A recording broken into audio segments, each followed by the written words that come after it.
that button. Okay, so the big packet of information that I gave you all is on using the CAM scanner app. So there's a couple of reasons why you'll never or rarely physically hand in paper to me.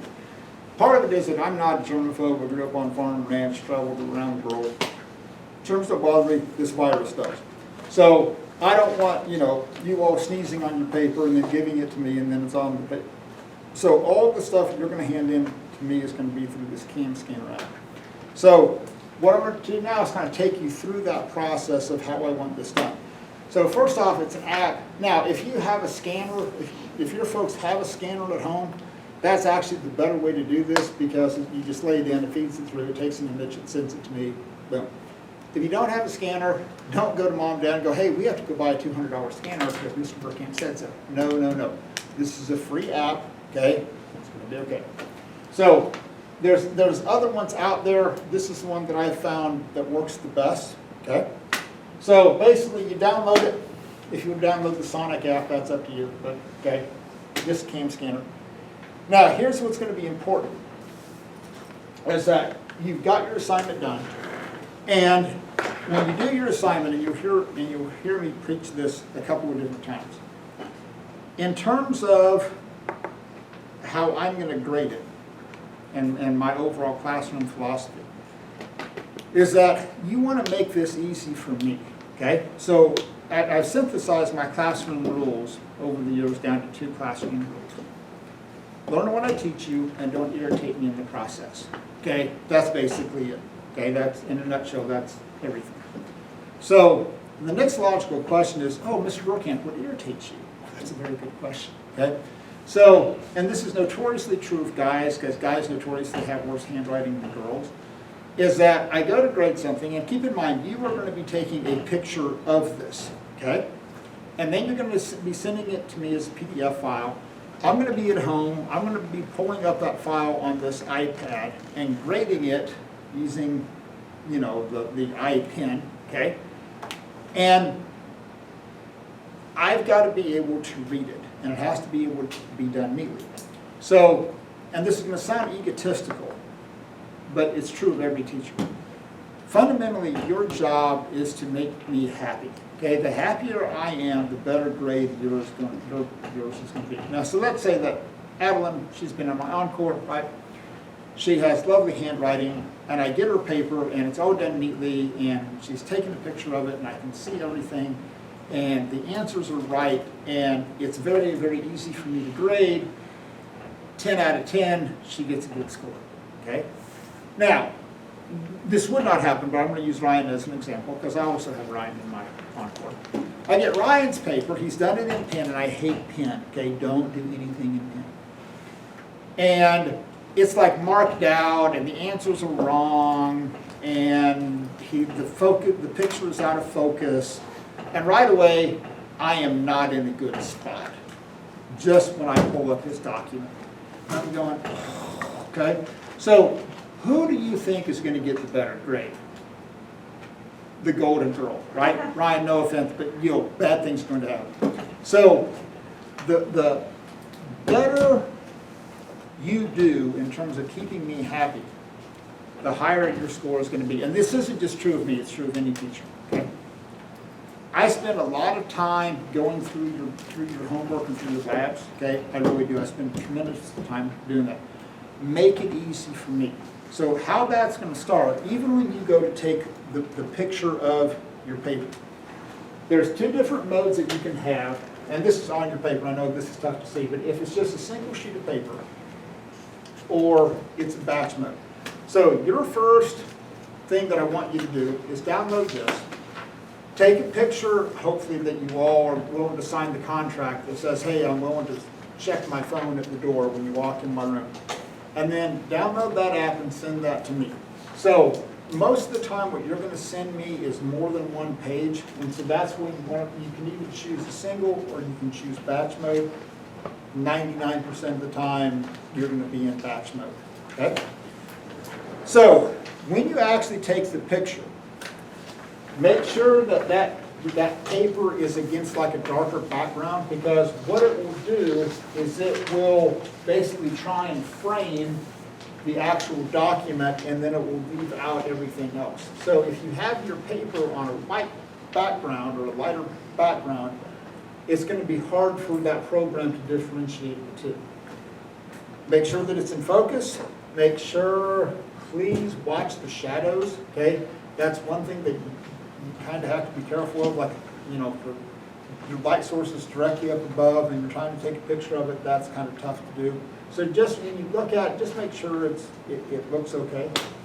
Now, here's going to be the most critical step, is that when you get down here, you're going to hit the export, this little green arrow here, export there. And what's going to happen is that, and this is what is going to be important for me, is that the program will randomly assign this thing a file name. It's just going to be a series of numbers. Again, you have to view this from my perspective. I have to be able to keep track on any given night of maybe 45 different assignments that I have to grade, okay? If all I see is this number, that doesn't mean anything to me. So how I want you to name your assignments is you're going to have your last name, okay, like Fullerton, okay? Then it's going to have the name of the assignment, and I will give you what I want that assignment to be called. So that way, when it comes in to me as an email and as a PDF file, I know what it is. Because what I have to do is that I have to upload it into a program called Notability. I've got to grade it, and then I've got to save it back as a PDF file and send that back out. So if the more information that you can give me, the easier it is for me to keep track of what those files are, okay? So it's a little bit, you'll see once you actually get into the program, it's a little bit tough to see, but there's like a little box with a pencil in it. You got to tap that, and then that will allow you to rename that file, okay? So that's going to be one of the most critical steps, is going to be that one right there. Then you're going to email it, and the first time through it takes a little bit of a process, because you've got to type in my email address, you know, sburkamp@usd266.com. It's at the top of one of the syllabus. And then the other thing that has to happen is that you have to send it as a PDF file, okay? Now, I know a lot of teachers are all about the Google Classroom and things like that. I'm not. Don't anybody. It's a pain. Typically what I will do, number one, I'm just going to physically give you the copies because you're here, or I'll send them to you as an attachment, as like a PDF file. Typically I'll just give them to you because you all are here. You don't have to worry about it. So, but when you're sending it back to me, make sure it's a PDF file. Try not to save it in Google Classroom, because Google Classroom and Notability don't like each other. And if you saved it there and you're sending it as an attachment from like your Google Drive, bad things happen. If you can send it directly from your phone to me, that's going to be the better way to do this. Don't save it and then try and send it as an attachment. Bad things will happen. I mean, I can open it, but it's a huge pain for me to do. Now, after you send it to me, if you want to save it, hey, that's fine. But don't send me anything in Notability directly out of Google Drive. It's, for whatever reason, unless they fixed it, it was a train wreck last spring. Okay, so that's going to be a PDF file. You're going to send it to me. So like this is how I had this one named, like Burkamp-electric field problem. That way I know who it's from, and then I also know what that assignment is. Okay?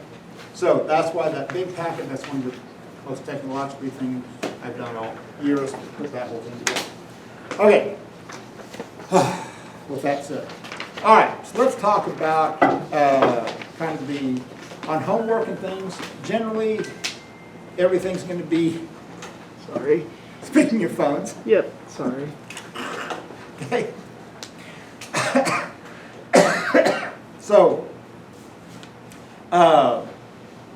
So on that, I've given you kind of the overview of the things we're going to cover the first 9 weeks, excuse me, the first semester. Your homework is gonna be 25%, lab's gonna be 25%, tests are gonna be, 20, and 60, tests are 60%. In terms of late work, I know you all tend to be involved in a lot of stuff, in terms of like, choir, band, sports, jobs, life, okay, drug deals, I don't know. Hey, just saying. So, if every once in a while you come to me and say, hey, Berkamp, I didn't get that assignment done, I had whatever happening, if every once in a while you do that and say, hey, I'll get it to you, can I get it to you later? That's fine, okay, I'll give you an extra day.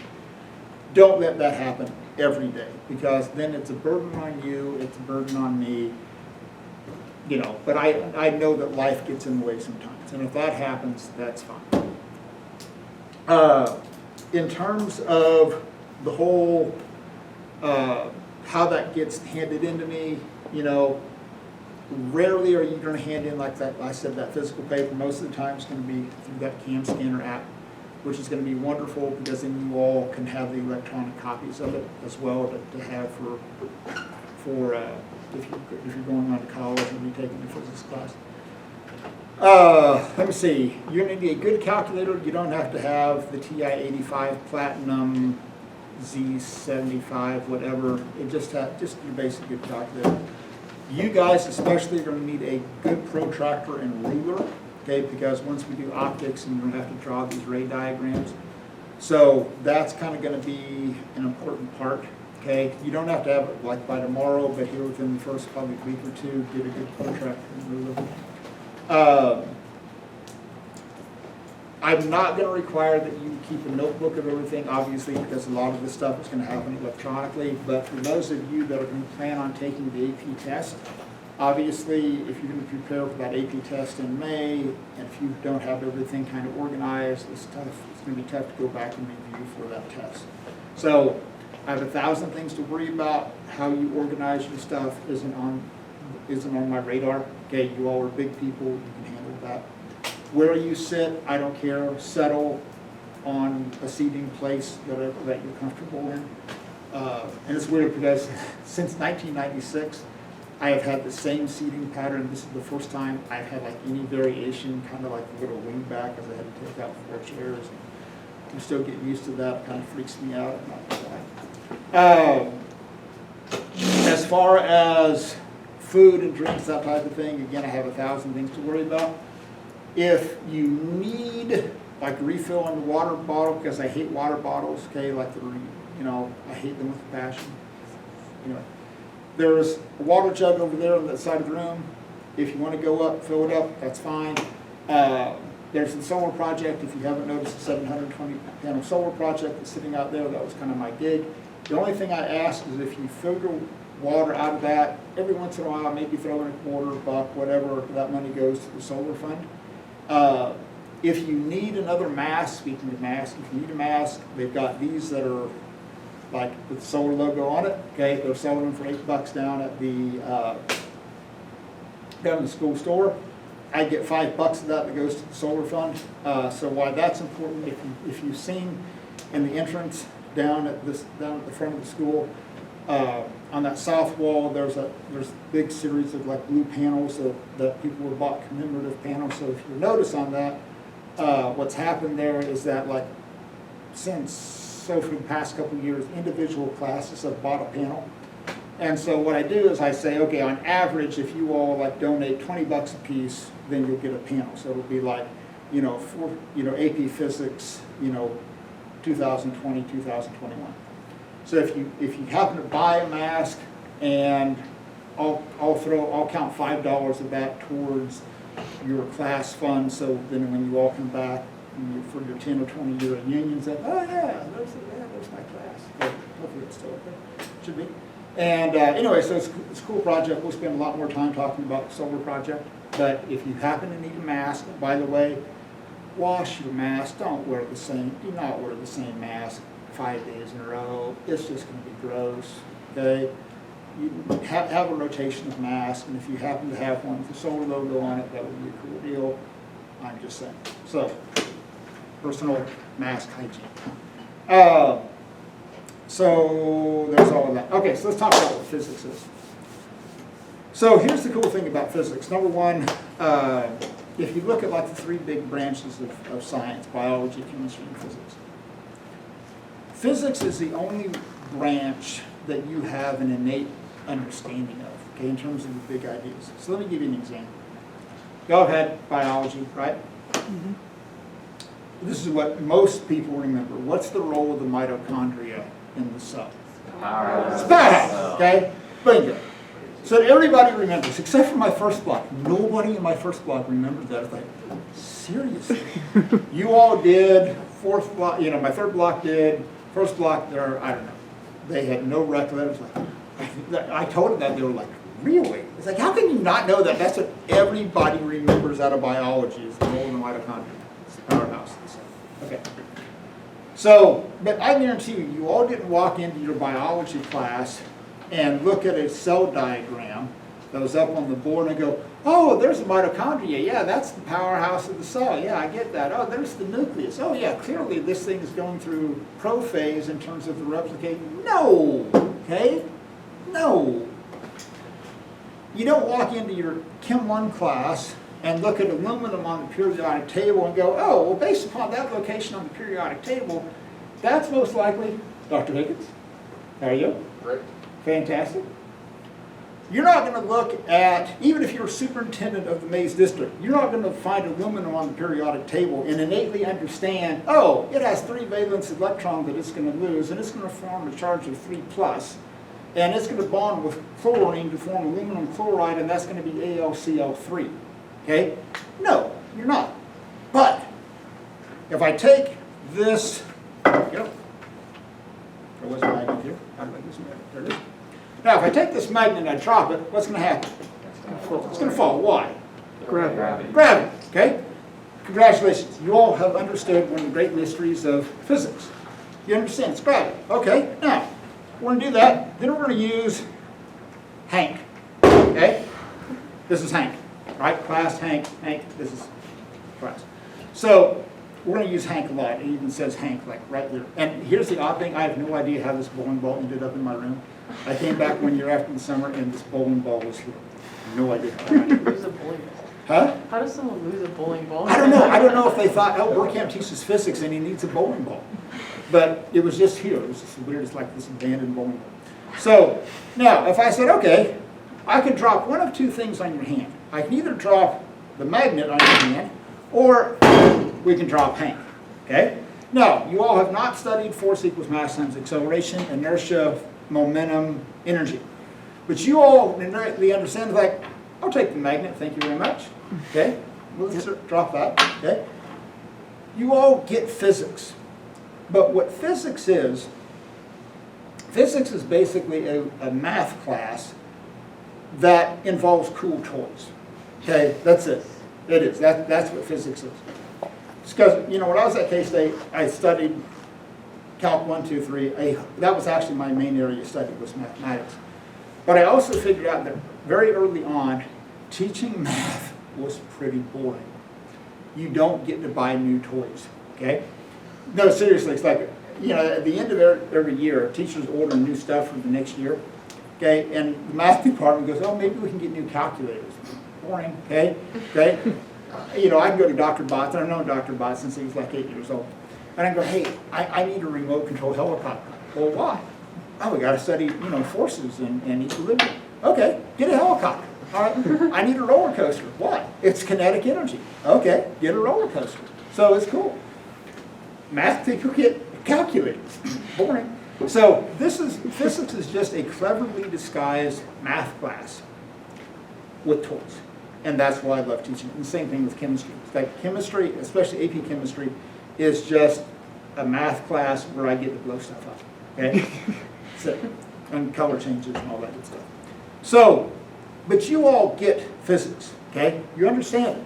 Even as a small child, if I put I won't do this, but if I had a small child up here on the table in front of Lauren, and the child would probably realize, wow, I probably don't want to fall off the edge, because I'm going to land and it's going to hurt, okay? So you all get physics. Where we're going to run into trouble is the mathematical side of it. But what physicists, at the end of the day, are trying to do is find a way to describe mathematically what is happening. Just like if you're an artist, you might use paints, you might use sculpture, you might use wire, clay, whatever, okay? If you're a writer, you use words to describe what's taking place in the world around you. Physicists use equations. So let's say that I know if I drop Hank from a certain height, I know that it should take 5 seconds for Hank to fall a certain distance, based upon a formula. Now, if we go and we replicate that and we do the experiment and it falls for 5 seconds, oh, hey, we're good, that formula works. Now, if we do that and it takes Hank 20 seconds to fall, it's like, oh, that went way south, okay? That's a train wreck, let's start over. So that's all physicists are trying to do, is find a way to describe what is happening mathematically. So here's the other cool thing, is that there's a lot of stuff that we can observe in terms of the physical experiment. So if I take this magnet, okay, and very much attracted to the binder clip, but if I put it on this aluminum pipe, okay, it's not attracted to it because this is a non-ferrous material. But if I drop it on the outside of it, it falls like you would expect. But and this is like a hollow tube, okay, I just want you to make sure that you all realize, okay, hollow tube. But if I drop it in the tube, then it takes a lot longer. Again, I'll flip the magnet over, just make sure that it isn't, it not only works if it follows in one direction, okay? But as soon as it gets out, then it falls like it normally would. So I was like, okay, how do you explain that phenomenon? How do you explain what is taking place? Do you have an idea? Yeah. Yeah. Magnetism and electricity are a dynamo. Magnetism excites electrons, which creates electron movement, which then creates magnetism. So the magnet during moving through the pipe is creating eddy current in the pipe, which is creating a magnetic field that's affecting the magnet and slowing it down. Okay. Pretty good. Well done. Which we will actually study. But let's look at it a little bit simpler. Okay? So one of the two things could happen. Either maybe gravity is just weaker inside of it. Maybe inside aluminum pipes gravity isn't as strong. Okay? And there isn't as much force, and that's what's making it fall slower. I'm not saying that's the right explanation. I'm just saying that's a possible explanation. Because it would be like if I'm on the moon and I drop this, it would fall really slow because the moon doesn't have a strong gravitational field. Okay, so that's an option. Now, the other option is that gravity stays the same, and somehow or another, this is creating a force that's opposing that gravitational field. So maybe that's why it isn't falling as fast. So the beauty of teaching physics is that you can get all sorts of cool toys. So over the summer I saw this. It's called magnetofilm. And if I move this magnet around, you'll see that it creates a distortion in the film. Okay? Hence the term magnetofilm. Now, what I want to do is I'll hold this up. And now I'm going to drop this, and I want you to focus right here. Okay? So I'll move around and do this a couple times, but when I drop it, you should have been able to see like a shadow move across that magnetofilm. So what's happening is that, and this is what I call electromagnetic theory, because you have electricity and you have magnetism, and they're two sides of the same coin. So when this thing is falling, Mother Nature doesn't like the fact that the magnetic field is changing, because out of this end of the magnet, there's a magnetic field that's coming out. We'll spend a lot of time talking about magnets eventually. So as that's falling, Mother Nature goes, ooh, this is bad. You're changing the magnetic field. I'm going to create my own magnetic field to counteract that change. And in the process of creating its own magnetic field in the pipe, that creates a force which is acting against the motion of the tube, or excuse me, against the motion of the magnet as it's falling. So that's what's creating that force that we can see. So one of the things that physics tries to do is, how can we find a way to make observations on things that we can't see? So when that magnet was falling through there, we couldn't see it. There's no way. We could see the effect of it and that it fell slower, but we couldn't directly see the magnetic field that it was creating. But then by using the magnafilm, we can make that observation and go, oh, okay, that's what we got going on. Okay, so hit that silver button. I know you all have been sitting, so stand